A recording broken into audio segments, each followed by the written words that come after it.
The legend of Karna, the battlefield of Kurukshetra, falls silent. The day's brutal combat has ended, leaving only the whispers of souls departing from this world. Among the fallen warriors lies a figure whose story transcends time itself. Karna, the unacknowledged son of Kunti and the sun god. His life was marked by injustice, yet his heart remained pure. Even now, as death approaches, his dignity remains unbroken.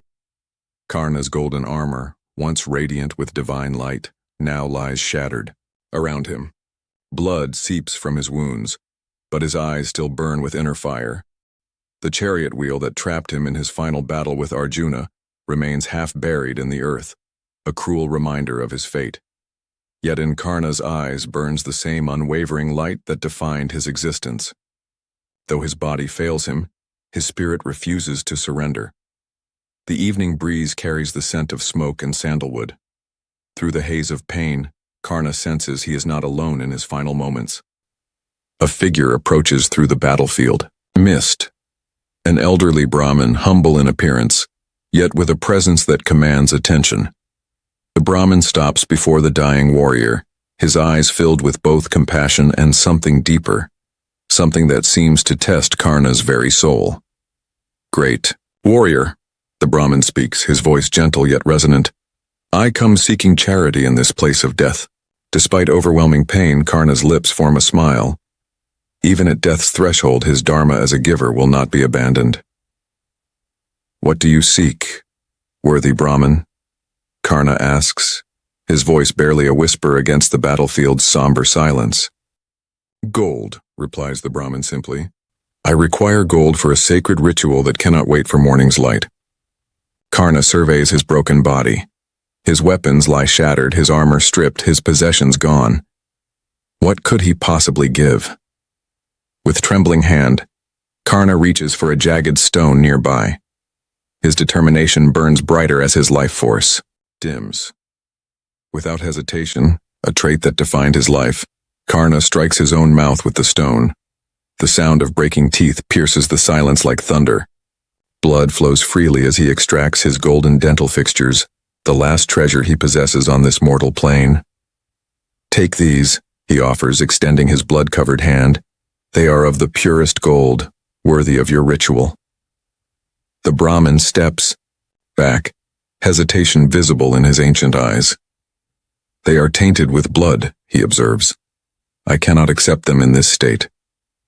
A lesser man might have surrendered to despair, but Karna, who faced rejection his entire life, reaches instead for his bow. With his remaining strength, Karna knocks a single arrow. "Then I shall cleanse them for you," he declares, voice strengthening with purpose. The arrow soars toward the heavens, piercing the gathering darkness like a prayer made manifest. Miraculously, clouds begin to form where none existed before. The skies darken as nature itself responds to Karna's final request. Rain begins to fall, gentle at first, then steadily increasing. The drops wash over Karna's outstretched palm, cleansing the golden teeth of blood. As the rain subsided, a transformation occurred before Karna's eyes. The humble Brahmin's form began to change, his simple robes giving way to resplendent garments, his aged features transforming into the divine countenance of Lord Krishna himself. Karna showed no surprise. Perhaps he had known all along, or perhaps nothing could surprise a man who stood at the threshold between worlds. "Karna," Krishna spoke, his voice echoing with the wisdom of ages. "You are flawed, as all mortals must be. Your loyalty to Duryodhana blinded you to the path of dharma in this war." Karna listened without protest or defense. "Yet," Krishna continued, his eyes reflecting infinite compassion, "your heart contains a divine quality rare among men. You gave when you had nothing. You maintained dignity when dignity was denied you.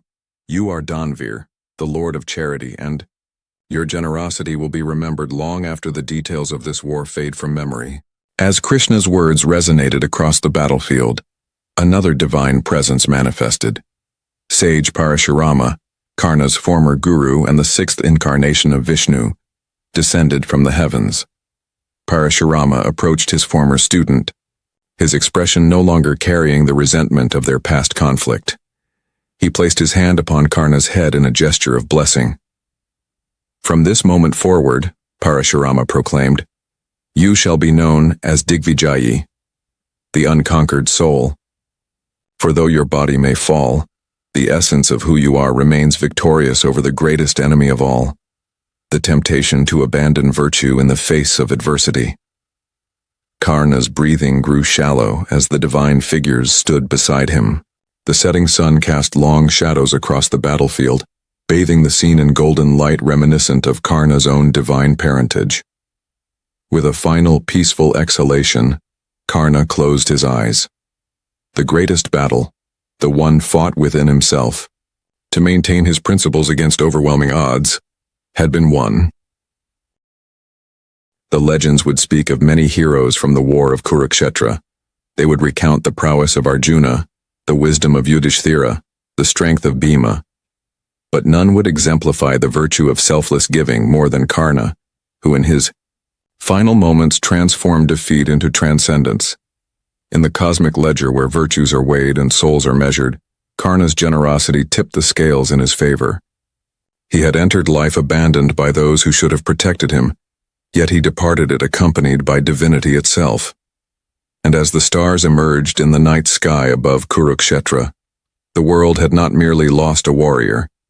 It had gained a legend, an eternal symbol of the truth, that the greatest victories are often won not on the battlefield, but in the quiet moments when character is tested and found unbreakable.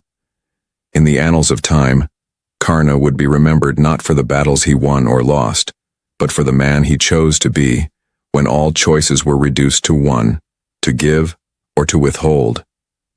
In choosing the former without hesitation, even at the threshold of death he achieved a form of immortality that no weapon could threaten and no defeat could diminish. The legend of Daanveer Karna, the unconquered giver, had only just begun.